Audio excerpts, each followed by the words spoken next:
Saves bugun yangi model chiqib beramiz. Hozir bu mashinamiz elektrogibrid. Mashinamizni sразу boshidan aytib o'taman. Masofasi, yurish masofasi 1400 km yurar ekan. Bu mashinamizni balandligi Equinox'larni gabaritini hisoblayverasizlar, Equinox'lar bilan baravar kattaligida. 20 diskada turibdi. O'zi mashinamizni yurishi juda ham yumshoq ekan. Biz test drive'dan o'tdik hozir. Ko'rdik mashinani, razgonlari ham juda ham zo'r. Mashinamiz 7 kishilik, 3 qatorli 7 kishilik elektropривод bilan ochiladigan. Faqat mashinamizni hozir orqasini ko'rsataman. Orqasiga kelib, mana misol uchun o'tirganinglarda juda ham orasi katta.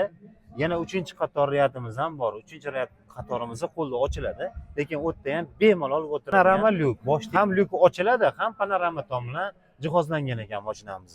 Mashinalari kojinli salon, искусственный dizayn berilgan, bitta achifkasini o'ziga. Aquaprint, koja, chiroyli gul berilgan. Mametga Black Piano degan bizda hozir moda bo'lib turibdi, o'sha Black Piano ham juda ham chiroyli qilib dizayn berilgan.